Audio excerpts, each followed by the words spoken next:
Hello and welcome to Sports Hangama special coverage of FIFA World Cup 2026। Quarter final के rounds चल रहे हैं, अभी कल ही कंक्लूड हुए हैं। 4 टीम्स हमारे सामने आई हैं। अब बहुत इंटरेस्टिंग फेज में जो है ना टूर्नामेंट एंटर हो रहा है। लोगों की जो इंटरेस्ट है ना वो ग्रुप स्टेजेस से बढ़ना स्टार्ट होता है और जब सेमीफाइनल और फाइनल तक बात पहुंचती है ना तो पाकिस्तान में हर जगह आप देखते हैं कि लोग एक ही सवाल कर रहे होते हैं कि कौन जीतेगा, मेसी के चांसेस हैं, फ्रांस ने जीतना है या क्या होगा आगे। तो अब इस इंटरेस्टिंग स्टेज पे आके ना तो हर किसी की वर्ल्ड कप के साथ कोई ना कोई एफिलिएशन होती है। जब हम सोचें ना कुछ बहुत सारे लोग ऐसे हैं जो पूरा साल फुटबॉल नहीं भी फॉलो करते लेकिन वो वर्ल्ड कप लाजमी देखते हैं। मैं अपना भी सोच रहा था कि मैंने फर्स्ट वर्ल्ड कप जब देखना स्टार्ट किया तो I remember I was a kid at that time. तो मेरे जो बड़े फैमिली में कज़न्स और वो सब थे वो वर्ल्ड कप देख रहे थे। 98 का वर्ल्ड कप था, मैं गुजरांवाला गया था, रात को मैच लगना था। तो सब ने तब तो एक सिर्फ नेशनल वो चैनल होता था जिस पे सब फॉलो करते थे उसको। तो रात को उठ के मुझे बहुत विविड मेमोरीज थी। तो मैंने कहा नेक्स्ट वर्ल्ड कप जो है ना वो देखेंगे। बट 2002 का जो वर्ल्ड कप था विच ब्राज़ील वन, वो आई रिमेंबर मैंने स्टार्ट से ब्राज़ील को फॉलो करना स्टार्ट किया। Ronaldo was a prime at that time. Her match में उसने गोल किया apart from one game. Brazil ने वो वर्ल्ड कप जीता and from that moment on I fail in love with football. तो ये और आज मैं फील करता हूँ कि वो तब मैं बड़ा लकी था जो ये सब मेरे साथ एक्सपीरियंस हुआ, जिसकी वजह से आज इतने सालों बाद भी मेरा पैशन और लव फुटबॉल के लिए इसी तरह है। हैदर, थोड़ा सा मैं चाहूँगा आप अपनी जर्नी के बारे में भी बताओ कि कैसे आप वर्ल्ड कप को स्टार्ट किया आपने, कैसे आपकी एफिलिएशन बनी और फिर ये जर्नी जो इतने साल किस तरह कंटिन्यू हुई। नहीं, 2014 में बेसिकली मैंने देखना शुरू किया। मेरे कज़न जो थे वो घर में आए हुए थे तो वो फुटबॉल देखते थे। मुझे तो फुटबॉल का आइडिया भी नहीं था फुटबॉल होता क्या है। तो तब ना एक रूमर चल रही थी कि मेसी की एक टांग छोटी एक टांग बड़ी है। तो मुझे ना तरस आया बेचारे में कि यार इसकी तो टांग छोटी है एक। तो मैंने कहा चलो यार इसको सपोर्ट करते हैं। अब शुरू से वर्ल्ड कप देखना शुरू किया मैंने। रमजान में था, अब रातों को हम रोजे होते थे, जागते भी थे, सब कुछ होता था। तो मेसी जो है वो गोल स्कोर शुरू कर दी ग्रुप स्टेज में उसने और वो आगे जाना शुरू हो गया। मैंने कहा चलो यार आगे जा रहे हैं। पर फाइनल में जाके जब हारे तो पहला हार्ट ब्रेक था मेरा। और तब से ही मैंने मेसी को ना सपोर्ट करना शुरू कर दिया।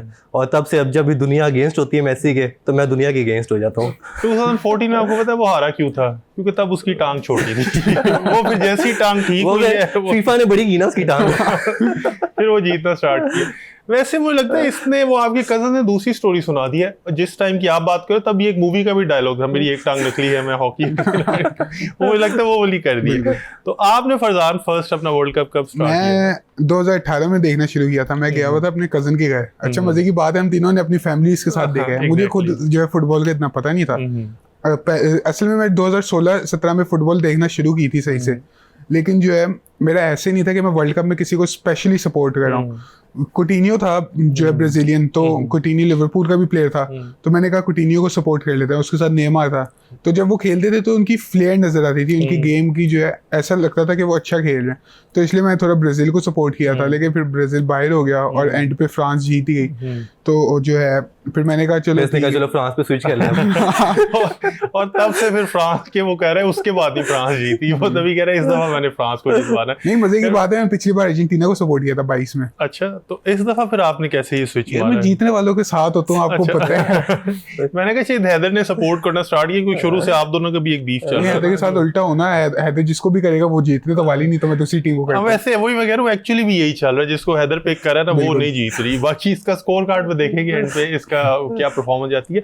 अच्छा, वर्ल्ड कप में जैसे हमने कहा ना किसी ना किसी की कोई ना कोई मेमोरी होती है और वो उसकी वजह से उसकी एफिलिएशन भी बनती है। तो मेमोरीज के साथ साथ कंट्रोवर्सीज भी चल रही होती है। अक्सर आप जिस टीम को सपोर्ट कर रहे होते हो, इफ़ यू फील कि वो थोड़ा सा भी उनके साथ कोई डिसीजन ऐसा हुआ है जो दे वर रॉब्ड समवेयर, तो एक आपकी और ज़्यादा उनसे सपोर्ट जो है ना वो स्ट्रांग हो जाती है। तो हैदर की तरफ आप कर रहे हो उसको ऑलरेडी देखने के लिए। पुराना मैच मुझे याद आ गया। तो इस दफा भी वर्ल्ड कप जो है ना वो इवन दो मैचेस बहुत इंटरेस्टिंग हुए लेकिन रहा फुल ऑफ कंट्रोवर्सीज है। Starting from the very beginning, जब ईरान को उन्होंने आने की परमिशन नहीं दी और उसके बाद जो ईरान ने खेलना शुरू किया तो न्यूट्रल फेवरेट तब ईरान बने हुए थे। तो मेरे ख्याल से हमने उसको क्रिटिसाइज किया लेकिन जितना भी कहा जाए ना वो काफ़ी नहीं है कि उसके बाद भी जिस ब्रेवली जो ईरान ने अपनी एफर्ट पुट की थी और फाइनल किक पे बाहर हुए थे, जो शायद वो आगे आते, अल्जेरिया ने तो आगे ऐसे कुछ नहीं किया। तो मेरे ख्याल से वो एक सही जस्टिस होना था ईरान आगे आ जाते। तो नहीं, ऑफ द पिच हम बात करें तो बहुत ज़्यादा ज्यादती हुई थी जैसे शुरू से। यूएसए ईरान के मसला जो उनको यूएसए में आने देते थे 24 घंटे के अंदर, और जिस तरह से मैचेस के अंदर उनके साथ, पर ऑन द पिच जो डिसीजंस हैं वो मैं कहता हूँ बिल्कुल सही थे उनके खिलाफ। जैसे हम इजिप्ट की कंट्रोवर्सी कहते हैं, ईरान इजिप्ट का जो आखिरी गोल था, हम अभी आते हैं नहीं ईरान इजिप्ट वाला जो था मैच, जिसमें वो ऑफ साइड था, वो कीपर आगे आ गया, तो लोगों को समझ नहीं आया था कि क्यों इस तरह हुआ है। तो बेसिकली वो सही डिसीजन था, पर ऑफ द पिच जो है गेम वो बहुत ज्यादा गलत हुआ था ईरान के साथ, और होना नहीं चाहिए था इस तरह से। अच्छा, अदर देन दैट जो इस वर्ल्ड कप में हमें लगा ना कि फीफा वालों की कोशिश यही रही है कि जो बड़े स्टार्स हैं ना वो मौजूद रहे टूर्नामेंट में। रोनाल्डो को भी स्टार्ट में उस पर बैन था, वो उन्होंने अपलिफ्ट कर दिया कि वो मैचेस अपने स्टार्ट वाले खेल सके। बालोगन का हमने देखा, वो तो खैर उन्होंने मान ही लिया ना फिर कि हमने उसको जो है व्हाइट हाउस से कॉल करके उसका ये बैन जो है वो ख़त्म करवाया।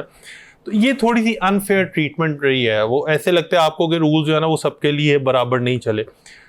तो ये जो एक उनका है कि किसी तरह बड़े स्टार्स हों और उसकी वजह से जस्टिस ना हो, तो ये आई थिंक बहुत बड़ा एक नेगेटिव मार्क है जो रहेगा। नहीं, फुटबॉल में जो भी फैन है फुटबॉल का, उस हर बंदे को पता है कि जब तक पॉलिटिक्स फुटबॉल में है ना तो फुटबॉल का वो मजा नहीं है। अब पॉलिटिक्स हम सिर्फ ऐसे नहीं कह सकते कि जो है कोई सिफारिश या ऐसे कुछ हो। पॉलिटिक्स में ऐसे कि आप मनी कैसे बना सकते हो, अगर आप बड़े स्टार को खिलाओगे आपकी व्यूअरशिप ज्यादा होगी, इस तरह की सारी छोटी चीजें भी आ जाती हैं इसमें।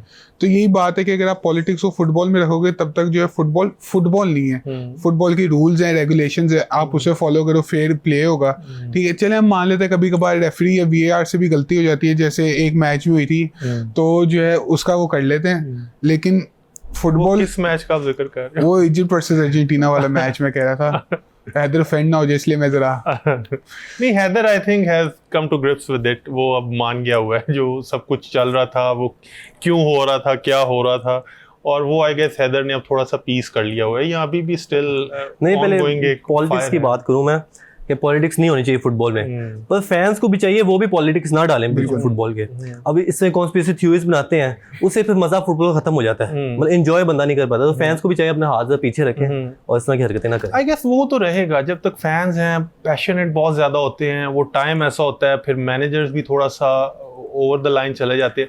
मेरे ख्याल से तो इवन दो हम कहते हैं कि सैनिटी शुड प्रिवेल, लेकिन जो वो इमोशंस हैं वो थोड़ा सा जब वो होता है, मतलब आप एक लाइन क्रॉस ना करें, तो डोंट यू फील कि यही तो ब्यूटी है ऑफ फुटबॉल के वो एक आपके सामने ग्रोन अप बंदा जो अपने 50-60 साल का मैनेजर है वो भी बच्चों की तरह लड़ना स्टार्ट कर देता है किसी डिसीजन पे। नहीं, आप अर्जेंटीना का देखें 2022 के अंदर सबसे लविंग स्क्वाड थी फैंस के बीच में कि इनको जीतना चाहिए, मेसी को जीतना चाहिए। अब 2026 में आए हैं, बिल्कुल ऑपोजिट हो चुके हैं। अब ये मतलब सबसे मोस्ट हेटेड स्क्वाड बन चुकी है ये। मतलब आप ट्विटर पे जाए ना, आप मेसी की हेट पोस्ट देखें कोई, तो तकरीबन 2 लाख लाइक्स आए होते हैं, और 2 लाख लाइक्स लेना ट्विटर पे बहुत मुश्किल काम है। तो ये बहुत ज्यादा हेट मिल चुका है इनको, और इस तरह की चीजें भी नहीं है जिसमें हेट मिले इनको, बहुत ज्यादा। वैसे ये हमने देखा हुआ है विनर्स के साथ ये होता है, एक उसको आप जेलसी फैक्टर कह लो या just to bring him down जो है ना सम टाइम, वो जो भी विनर होगा ना उसके एक एंटी फोर्स भी तैयार होना स्टार्ट हो जाती है। तभी हमने देखा भी अंडरडॉग्स को हम ज़्यादा सपोर्ट कर रहे होते हैं। बहुत कम ऐसे होता है कि कोई, जैसे आपने कहा ना 2022 में बड़ा लवेबल स्क्वाड था, वही आगे जाके जीत भी जाए और वही चीज़ आगे कंटिन्यू हो। तो ये आई गेस क्लब फुटबॉल में भी ऐसे ही होता है, जैसे मैनचेस्टर सिटी या जो बार्सिलोना या रियल मैड्रिड है, वंस दे स्टार्ट विनिंग तो सब फिर वो ये भी क्राई आ रही होती है कि जी इन्होंने पैसे से खरीद लिया है, ये प्लेयर्स ये ला सकते हैं, अनलिमिटेड बजट है। तो वो मैंने तो इस साल बहुत फेस किया ना सिंस आई सपोर्ट आर्सेनल के। नहीं, आर्सेनल का खुद आप देखें PGMOL जो कहते हैं कि इनकी डिसीजन की वजह से जीत रहे हैं आर्सेनल, तो आपको भी होता है ना यार हमने इतनी अच्छी परफॉर्मेंस दी है, पर हमें आर्सेनल जितना डिस्क्रेडिट कर रहे हैं हम लोग। अर्जेंटीना के साथ भी वही है, जो पिछले 5 साल की उनकी परफॉर्मेंस देख कर ना लोग, सही बात है, वो कह रहे हैं जेलस हो रहे हैं। जो पिछले 4 फाइनल्स हारे वो अब 2021 से जो जीतते आ रहे हैं, तो उससे लोगों को ना मसला हो रहा है। वैसे मैं आपको पर्सनली बताऊं, मैं तो सिर्फ एक विन के लिए इतना ज़्यादा डेस्परेट या वो मैं क्रेव कर रहा था कि मैंने कहा आई डोंट केयर कि PGMOL क्या के, बस किसी भी तरह फिनिशिंग लाइन तक पहुंचना है। फर्स्ट टाइटल ना बंदे की कोशिश होती है कि समहाउ आप पहुंच जाए। ये आर्सेनल के लिए आपके तो ज्यादा होगी क्योंकि 4 साल में तो पोर्टल जैसे की है ना। वो इस साल भी मुझे तो लगा था थोड़ा सा शायद एंड पे आके कर देंगे। तो वो बेसिकली मैं तो आपको जैसे बता रहा हूँ ना, वो 2002 से तो मेरे तो 24 साल हो गए और लास्ट टाइटल 22 साल बाद इन्होंने जीता। तो वो हर साल ऐसे ही जीतने के करीब आते थे फिर बॉटल कर जाते थे, जीतने के करीब आते थे फिर बॉटल कर जाते थे। तो इवेंचुअली जो उसकी विक्ट्री है ना उसने बड़ा इंपॉर्टेंट। अच्छा, हम ना ये बात कर रहे थे वो एक्स साइन की, जो उस दिन मैंने बात की थी, तो कमेंट्स में लोग कह रहे थे इसको तो पता नहीं एक्स साइन का, ये वो बातें मेरे बारे में हो वो रही आप थी। एक्सप्लेन कर दो एक्स साइन क्या है। एक्स साइन का मतलब होता है रेसिज्म, कि मतलब हमारे कॉल हुई रेसिज्म की। अब जो इजिप्ट के उसने कोच ने किया ये, तो रेफरी उसके पास गया, सबने देखा रेफरी उसके पास गया, उसने पूछा क्या हुआ है, उसने कहा तुम गलत डिसीजन दे रहे हो, तो उसने कहा तुमने ये क्यों किया है, उसने कहा मेरी मर्जी। अब आपने गौर किया, जो असिस्टेंट उसका कोच था उसने उसका हाथ फौरन नीचे किया कि बेवकूफ है तो कि इस तरह से कर रहे हो। तो उसकी हिस्ट्री रही है इसकी इजिप्ट की कोच की इस तरह की। आप 2016 के अंदर जाएं तो इजिप्ट के क्लब के कोच कर रहा था किसी क्लब को ये, तो वो क्लब हार गया, तो इसने कैमरा मैन था उसको चेज किया, उसको मारा, फिर इसको 4 दिन की जेल भी हुई, तो उसने माफी मांग के फिर बाहर निकला। अब 2022 में सेनेगल से आए 0-0 पेनल्टीज पे हार गए, तो उसने तब भी कहा करप्शन हुई है हमारे साथ, और तब इजिप्ट की 0 शॉट्स ऑन टारगेट थी, ये सी करप्शन थी। तो इसकी हिस्ट्री रही है इस चीज की रोने धोने की, तो लोगों को जो मुसलमानों करके जो लोग इसकी सिंपैथी ले रहे हैं ना, वो लेनी नहीं चाहिए इनको। ये बिल्कुल गलत बात है, क्योंकि एक्स साइन जो है पहले तो रेफरी करते हैं, पहली बात ये।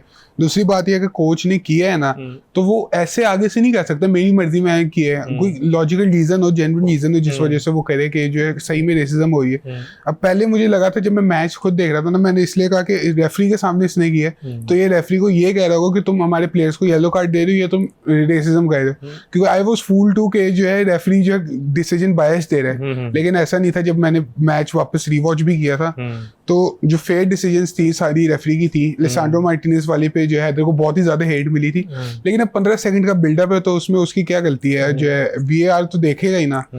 50-50 फाउल्स जो है मैं कहूंगा कि जो है गलत दिए थे कुछ। असल में ज्यादा जो है ना रेफरी की इनकॉम्पिटेंस पे लोग ज्यादा बोल रहे हैं कि वो एक पूरी ऐसे शायद करप्शन स्कैंडल ना भी हो, लेकिन रेफरी की जो अपनी इनकॉम्पिटेंस है ना, कि वो थोड़ा सा एक तो मैच होल्ड नहीं कर पाया, जहां अर्जेंटीना के प्लेयर्स थोड़ा सा फाउल कर रहे थे, आप 1 या 2 को कॉशन कर देना, तो ओवरऑल एक डिसिप्लिन आ जाता है। शूर को मुक्का मार के गया था ऐसे साइड में। रोमेरो तो लग रहा था जैसे वो एक रेकलेस ड्राइव पे निकला हुआ है, और वो तो फेमस भी है ना, Tottenham fans know about it. मैं तो खुद कहता हूँ जब रोमेरो खेल रहा हूँ ना, तो टॉटनम फैंस कहते हैं शायद ये बड़ा अच्छा परफॉर्म करेगा। 2-3 रेड कार्ड भी उसके, 2-3 रेड कार्ड तो कंफर्म है, उसको आप थोड़ा सा भी वाइंड करो तो वो आगे से रेड कार्ड ले लेता है। अच्छा, बाकी जो आपने एक्सन का कहा ना, वो फीफा की कोशिश ये है कि रेसिज्म को टोटली क्लैम्प करें, और ये अच्छा भी है कि उसको क्लैम्प डाउन करने का, क्योंकि लेकिन ये है कि उसका फिर थोड़ा सा गलत इस्तेमाल होता है ना, तो डेफिनेटली उसकी वजह से प्रॉब्लम्स क्रिएट हो जाती है। अच्छा, कंट्रोवर्सीज को तो हमने डिस्कस कर लिया। बाकी वर्ल्ड कप में बहुत ज़्यादा प्लेयर्स ने अनएक्सपेक्टेडली भी अच्छा परफॉर्म किया है, कुछ यंगस्टर्स हैं जिन्होंने ब्रेकआउट वो किया। अच्छा, उसमें ये है कि अब जो स्काउट्स हैं उनकी तो सब पे नज़र होती है ना, तो साइबेरी को पिक कर लिया था अर्ली, बायर्न म्यूनिख ने जैसे पिक कर लिया और साइन भी कर लिया। तो अब साइबेरी ने जब मोरक्को की तरफ से परफॉर्मेंस दी है, तो now Bayern Munich fans are also realising कि ये कितना अच्छा प्लेयर या कितना अच्छा हमने वो कर लिया। अब जो एक स्विस प्लेयर है मेम्बेम्बी, वो भी आया था बेंच और उसके बाद उसने बड़ी अच्छी परफॉर्मेंस दी। न्यूकासल अब उनके पीछे है। तो कौन से ऐसे जो आपको नज़र आ रहे हैं प्लेयर जो पोटेंशियली आगे चल के हमें यूरोपियन फुटबॉल में नजर आएंगे, क्योंकि पैसा ज़्यादा वही है, या इवन सऊदी लीग में भी जा सकते हैं? कोई ऐसा ब्रेकआउट स्टार है जो आगे किसी क्लब के लिए अच्छा मैच या फिट? नहीं, वर्ल्ड कप से पहले जो नजर थी डियोमांडे पे जिस तरह से मारी कि कहाँ जाएगा, 100 मिलियन वर्थ इट भी है या नहीं है, क्योंकि बुंडेसलीगा के प्लेयर्स पे लोगों को थोड़ा रहता है कि 100 मिलियन पे इस्तेमाल करें हम, वो ज़ाया तो नहीं होंगे, पर जिस तरह वर्ल्ड कप में परफॉर्मेंस थी उसकी, तो अभी वो मैच्योर होना रहता है उसका भी। तो अब जो देखते हैं किस तरह लिवरपूल और जो PSG है वो उसके मुकाबले में है, मोस्ट लाइकली PSG होगा। PSG उसने खुद तो PSG पिक कर लिया ना, और यानी मुझे लग रहा है PSG को शायद उसकी उतनी जरूरत ना हो, लेकिन वही बात है, वो फ्रेंच लीग का एक नहीं, वो बात होगी जैसे अब साइबारी जो है जा रहा है बायर्न के अंदर, अब केन उनका स्ट्राइकर है, पर वो तैयार कर रहे हैं केन के बाद के उसके कि बाद में साइबारी उनका मेन स्ट्राइकर बनेगा, क्योंकि केन 35 का हो चुका है, 1-2 सीजन और खेल लेगा बस, क्योंकि बार्सिलोना वैसे चाह रहा है कि उसको ले ले केन को। तो वहां पे भी वो ये काम कर रहे हैं कि मोस्ट लाइक अगर डेम्बेले को, क्योंकि कॉन्ट्रैक्ट सिचुएशन की जरा अजीब हुई है डेम्बेले की PSG के साथ, तो वही डियोमांडे को राइट विंग पे वो खिलाएं, तो ये। और आपको कोई ऐसा ब्रेकआउट स्टार जो है, ओलिसे तो ऑलरेडी बायर्न म्यूनिख की वो लैंड करा चुका हुआ है, तो मैं चाहता हूं डियोमांडे जो लिवरपूल में आ जाए, लेकिन अगर लिवरपूल नहीं भी आता डियोमांडे, मेरा एक छोटा सा ख्वाब है कि मैं बारकोला को देखना चाहता हूं लिवरपूल की शर्ट में। वो तो आर्सेनल लेके जा रहा है बारकोला को, ट्रॉसार्ड को उन्होंने बेच भी दिया है, तो क्योंकि कोडी गैक्पो जैसा प्लेयर है ना, मैंने इस सीजन स्टार्टिंग से कहा है लोगों को कि अगर कोडी गैक्पो खेल जाए ना, हमारे जीतने के चांसेस कम है। जब तक कोडी गैक्पो नहीं खेलता, रियो एनगोमोआ को खिलाते हैं वो, तो जो बेहतर, लेकिन रियो एनगोमोआ भी जो है नया प्लेयर, एक्सपीरियंस इतना उसको नहीं है, तो वो जो साथ साथ सबके साथ खिलाए उसे। नहीं, बारकोला आप उसकी उसकी फ्रांस की परफॉर्मेंस की वजह से कह रहे हैं, क्योंकि पीएसजी के तो वो बेंच पे बैठते हैं। मैं पर्सनली मुझे फील हो रहा था कि बारकोला शायद इतनी बड़ी साइनिंग नहीं है, लेकिन वो आपका छोटा सा ख्वाब सुनने के बाद मुझे लग रहा है कि अगर आर्सेनल इसको लैंड कर जाता है तो फिर मुझे ज्यादा खुश होना चाहिए। प्लेयर तो अच्छा है, हम सारे यही मानते ना, लेकिन जो है उसकी वो तो परफॉर्मेंस उस तरह होनी थी कि पीएसजी में उसे खिलाया ही नहीं है। अब फ्रांस में हम उसे देख रहे हैं कि वो क्या कर सकता है, तो इसलिए मैं चाहता हूँ कि वो लिवरपूल। एक और प्लेयर है एंथनी गॉर्डन, जैसे उसको क्रिटिसिज्म जिस तरह मिल रहा था कि 80 मिलियन का बार्सिलोना ने ले लिया तो पैसे जाए, न्यूकासल ने स्कैम किया।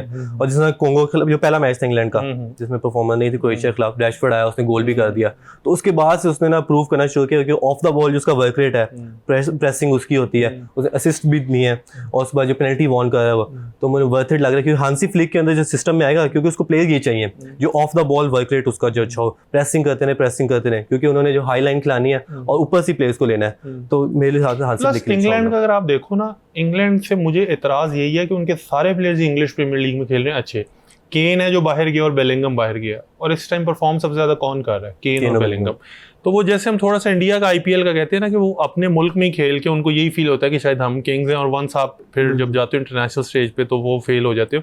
तो ये प्लेयर्स का बाहर जाके एक्सपोजर वेरी इंपॉर्टेंट, कि आपको वहाँ जाके पता चलता है कि कौन सी टीम किस तरह खेल रही है, नए सिस्टम्स का आइडिया होता है, नए कोचेस की फिलॉसफी का पता चलता है। वरना यहाँ तो एक वही एक जो समझ लो छोटी सी अपनी ही वो दुनिया में जो है ना वो रहते हैं। Gordon small point, exactly. Gordon का वैसे मुझे भी लग रहा था कि maybe Barca have overpaid a bit, लेकिन जो उसने फिर परफॉर्मेंस दी है वर्ल्ड कप में और जिस तरह कम बैक किया ना, तो अब तो वन ऑफ द बिगेस्ट। नहीं, मुझे लगता है कि कम पैसे दिए अभी, क्योंकि प्रीमियर लीग से प्लेयर है ना, वो भी इतना यंग विंगर 80 मिलियन के अंदर ही बहुत बड़ी बात नहीं है। अगर पीएसजी नहीं आता तो उसके अलावा तो बार्सा और रियल मैड्रिड के पैसे नहीं है ना। तभी तो एम्बापे का भी कह रहे थे कि अब वो अगर रियल मैड्रिड छोड़ता भी है तो जाएगा किधर, क्योंकि पैसे इंग्लैंड में ही है, और इंग्लैंड में अभी आई डोंट थिंक कोई टीम ऐसी है जिसको जो एम्बापे को उस तरह अकोमोडेट कर सकती है।